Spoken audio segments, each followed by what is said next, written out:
Windows sucks. There, I said it right at the top, so the algorithm can put this episode in the same playlist as rants about dishwasher soap pods and the world's most disappointing sports car. But if you stick with me past the cold open, I'm going to do something that won't actually get me invited to many brand loyalty barbecues. I'm going to argue that Windows really does suck for some people and some of the time, and for reasons that are pretty specific once you peel back the paint.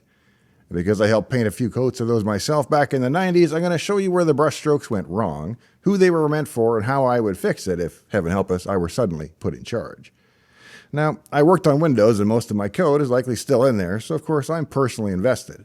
I'm also of the firm belief that the Windows kernel is every bit as powerful and robust as the Linux kernel. But the software which is then layered on top of the kernel, the pieces that you and I interact with daily, have very different priorities and what that means to users like you and me. I also want to be crystal clear about one thing up front. I left Microsoft more than 20 years ago. I'm not on the org chart, I don't sit in on any meetings, and nobody's calling to ask for my opinion. I get no credit for the wins, and I take no blame for the boneheaded decisions, though I reserve the right to admire one and roast the other. That distance also means that I don't have to be an apologist for the product. We can be fair, honest, and a little unsparing because the people who love Windows the most are usually the same ones who are getting burned by it at 2 a.m. So let's start with my core thesis, that Windows has spent a decade or two rounding off the edges to make the on-ramp smoother for the widest possible audience. And that's not a moral failing, that's a business decision. When you sell a product to 1 billion humans, you design the UI the same way that the highway department designs exit ramps. Long, gentle, forgiving curves that make it hard to screw up at 40 miles an hour. The problem is that power users don't want to drive 40. Like Sammy said, when you go that slow, it's hard to steer.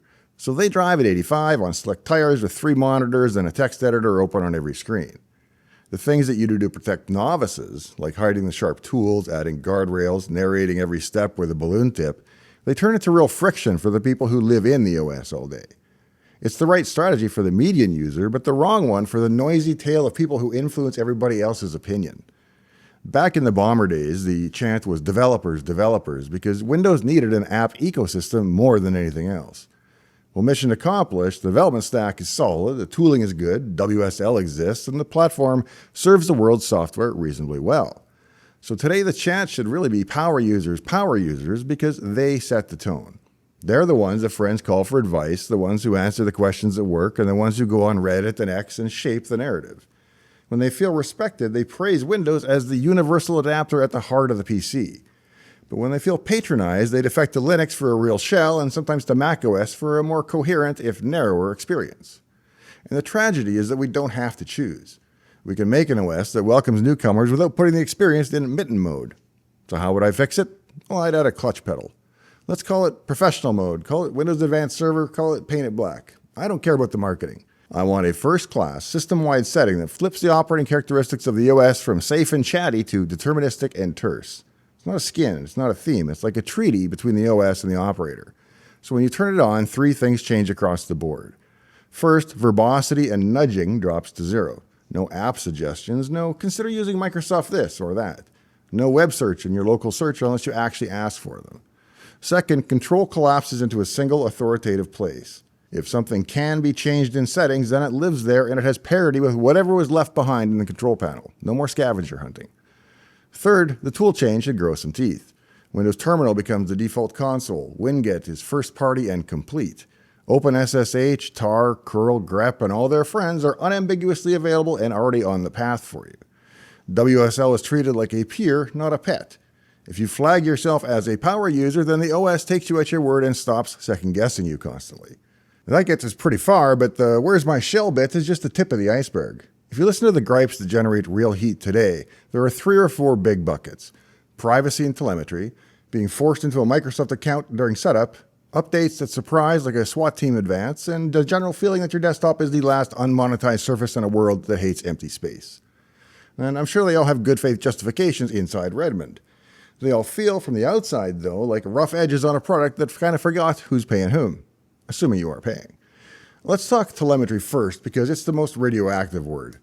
There's a legitimate tension here. Modern operating systems are genuinely too complex to tune blindly. You need field data to know what crashes, what hangs, and what users are actually doing with the operating system. The kernel is where a bad day can take a whole machine down, and the last thing you want to do at ring 0 is a bunch of guesswork. I've explained in other episodes why kernel mode is the dangerous end of the pool. When code in the kernel misbehaves, the only safe option is to halt the system and crash because continuing risks corrupting user data in subtle ways that are worse than just rebooting. And that's not a Microsoft quirk, it's how every serious OS behaves when ring 0 equals wrong, including Linux and macOS. The difference is the Linux screen goes black, the Mac screen goes pink, and Windows goes blue. The realistic fix isn't no telemetry. The fix is radical transparency and control. Because if I were king, Windows would ship with a privacy ledger.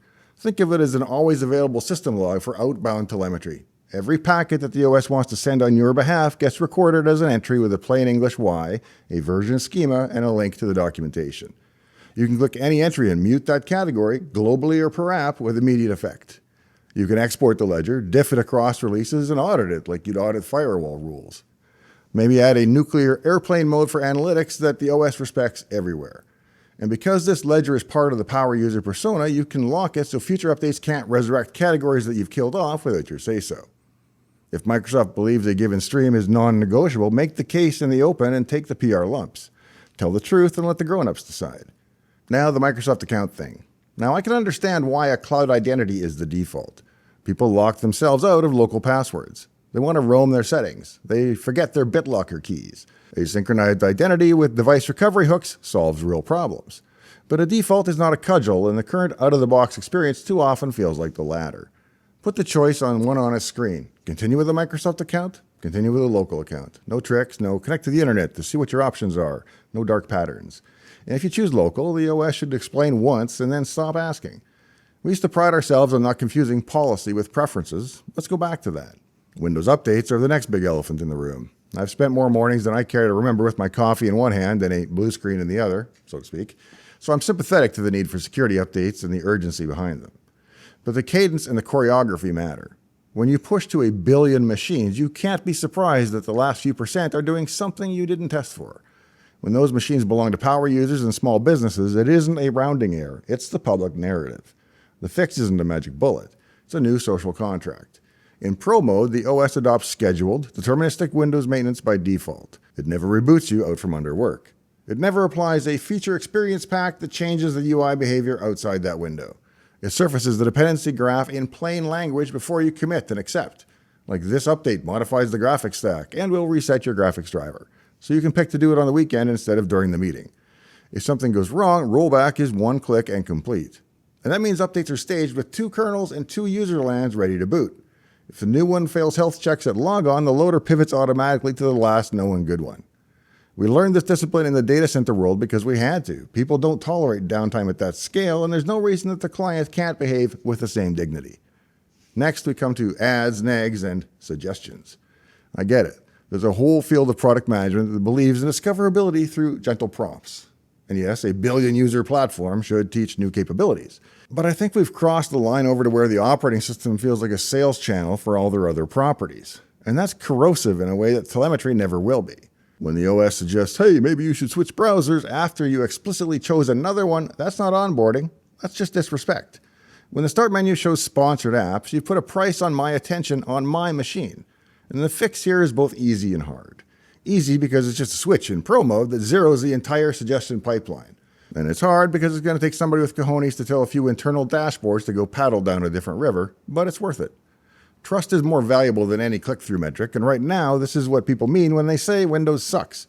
They're not complaining about the NT thread scheduler or the I/O stack. They detest the experience of being sold to by your own computer that you already own. If you're thinking, okay, Dave, that's a lot of philosophy. Where are the nuts and bolts? We'll pull up a stool. One quiet example of getting it right in the last cycle was adding native support for popular archiver formats and giving us a proper sudo command. Those are baby steps towards the world I'm describing, making the obvious tools first class and stop sending people on scavenger hunts. If you're going to ship a console by default, ship the one that people actually want to live in and put the batteries in the box. I remember 25 to 30 years ago, there were internal discussions around acquiring a popular C shell and making it the new default console. It didn't come to anything, but I like to imagine what the Windows world would be like today if it had. Another deep fix lives in the land where power and fragility meet, kernel versus user mode. In recent years, we've all seen what happens when third-party drivers in the kernel get it wrong. The blast radius reaches the whole machine, sometimes the whole fleet. The reason is simple. Ring 0 is the control room, and if you dereference the wrong pointer down there, nobody's coming to save you. The right long-term answer is to keep more rich functionality like security scanning, anti-cheat, exotic device mediation out of the kernel whenever possible, and to harden the kernel's contracts where it must be involved. In other words, shrink the surface area for catastrophic failure.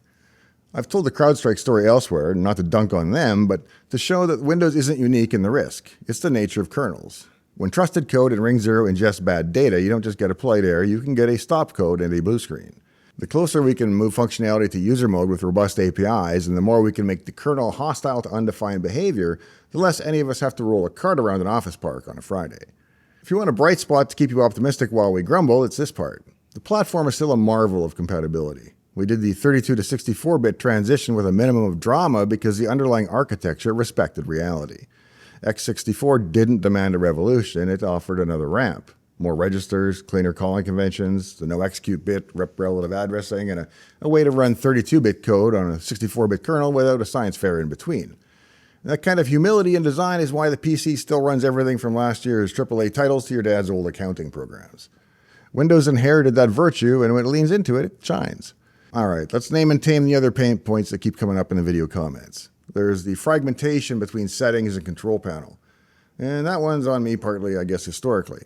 We built a cathedral of configuration over decades and then tried to move it room by room into a new wing without closing the old one. And so you end up with like two faucets for the same sink. The fix isn't finish the move already. The fix is to declare bankruptcy on duplication. Pick a canonical location for each capability and make a ruthless list of redirects. Every time a new release ships, the list gets shorter. Pro mode gets a search that only returns the canonical location so you stop seeing the old ghosts. And for the love of small mercies, print the actual registry key or group policy behind each toggle or make it available on a right click so that operators can script without spelunking. When you treat the power users as adults instead of an annoyance, they stop prying up the floorboards just to find the plumbing. Then there's file associations and default apps.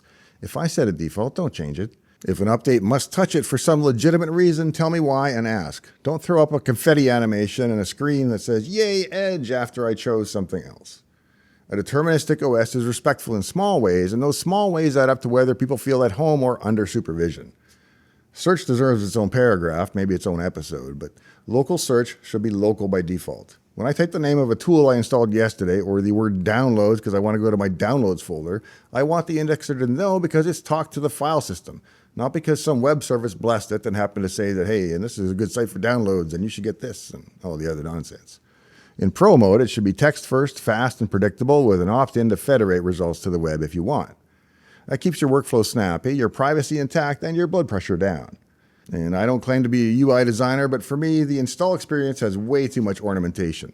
A clean install should be exactly that, a machine with the OS and the essentials. No candy in the start menu, no third-party trials, no you might also like things. If OEMs want to sweeten the deal with bundles, that's fine. Put them in an obvious single place, manufacturer add-ons folder, something like that, so that the first act of a new PC owner isn't learning how to install 4 gigs of things they never asked for in 8 different places. And if I've sounded like a grouch for the last 15 minutes, let me balance the ledger a little bit. There are ways in which Windows absolutely does not suck, and it's worth saying a few of them out loud. The kernel is mature and high performance, the storage stack is world-class, and the driver ecosystem, warts and alls, is an unmatched feat of cooperation. Games run here first and best because DirectX is the lingua franca of GPUs. Corporate fleets run here because Active Directory and group policy are boring in exactly the right ways. Developers are increasingly happy here because WSL and a real terminal mean you can straddle worlds without straddling hardware, and because shipping native archive support and sudo meant that somebody was actually finally reading the room. The punchline then is that Windows doesn't really suck. It's that Windows tries to be a friendly town for everybody, and the zoning board forgot to include a neighborhood for the weirdos who build their own furniture. We don't want to take over your town. We don't even want to change it. We just want a workshop with sharp chisels and permission to make a mess. Give us that, and we'll stop complaining about the art that you choose for City Hall. If all of this sounds like a love letter wrapped in a complaint, well, that's a bit of exactly what it is. Windows holds a special place in my heart because I watched it grow up. I wrote code that still lives deep in its bones. I've seen it carry the world's work for 3 decades in spite of all the jokes and jabs. The things that people hate about it today are mostly the things that got bolted on around the edges in the names of growth, engagement, and a smoother on-ramp. The heart of it, the kernel, the scheduler, the I/O path, the architectural pragmatism that made the x64 transition a non-event for most users, that heart is sound and robust. So, does Windows suck? Only when it forgets who it's working for. Most days it's for everybody, and that's fine. But some days it has to be for the person who knows exactly what they want and is willing to take responsibility for asking. Give that person a switch, give that person respect, and then get out of the way. The promise is that nostalgia isn't going to stop me from calling it like I see it. If Rebin wants to win the next decade of hearts and minds, it won't be with one more sidebar that glows when you hover over it or a sponsored tile in the start menu. It'll be with a product that is unafraid to say, "We trust you." Turn on the clutch pedal, hand us the keys, and let the power users do what they've always done best. Make everybody else want one of those machines. But at the end of the day, remember, somebody has to pay. So Pro Windows with no monetization is going to cost you some kind of annual or monthly fee because they can't just give away Windows forever, hoping to make it up on OneDrive fees. So pick your poison. And when they ask why it suddenly doesn't suck anymore, tell them the truth. It never really did. It just needed a mode for people who still like to drive and that know how to drive and shift to 4-speed. If you're still with me, remember I'm mostly in this for the subs and likes, so I'd be honored if you consider leaving me one of each before you go today. If you found this video interesting, you might enjoy my other video, Why Windows Removes Features That You Love, and there's a couple other Windows topics. I'll put one up here in the corner if I can figure out how to do that. Otherwise, I'll put links in the video description. Please check them out. Thanks for joining me out here in the shop today. In the meantime and in between time, hope to see you next time, right here in Dave's Garage. Do it, Glenn! Do it! Do it!